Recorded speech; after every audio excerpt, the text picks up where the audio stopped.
The member for Warringah. Thank you, Mr. Speaker. To the Treasurer, despite what has been said, small businesses in Sydney and Warringah are struggling desperately. One local business owner has said to me, the worst lockdown since the pandemic started is being met with the worst government support. Another local owner of a hospitality business told me he's getting 65% less in government support than he was last year. Small businesses desperately need increased financial support, a mandatory rental code to assist in their negotiation with landlords, and confirmation of ongoing support for a period post-lockdown. Treasurer, last week you failed to provide businesses in my electorate with straight answers. You were flippant, telling them they would bounce back. Will you announce further support for the small businesses? The Treasurer has the call. Well, Mr. Speaker, the honourable member may be interested to know that between the federal and the state governments, there'll be about $1 billion a week going into New South Wales, which is equivalent to the amount of money that JobKeeper and the cash flow boost were providing into New South Wales at the peak of the pandemic last year. Now, Mr. Speaker, the initiatives that we announced for New South Wales in terms of economic support are very significant.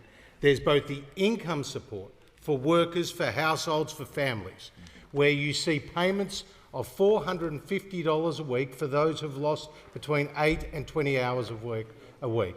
You see payments of $750 to those who've lost 20 hours or more. And for people who are already on income support, welfare, they receive a payment of $200 if they've lost 8 or more hours of work.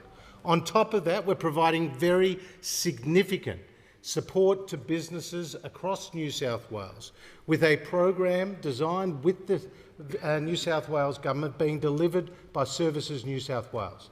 Now, those payments are between $1,500 and $100,000 a week for businesses that have a turnover between $75,000 and $250 million.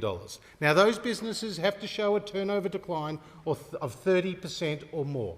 Now, if you're a sole trader, you get $1,000 a week, Mr. Speaker, as a flat payment. But the combination of that income and that business support is very substantial to people in the honourable member's electorate and indeed across New South Wales. And we recognise the challenges that are being posed by this pandemic. But that is why, from day one, we have been there with programs like JobKeeper, the cash flow boost, multiple payments of $750 to people who are veterans, carers and others on income support, as well as the coronavirus supplement, which effectively doubled the safety net.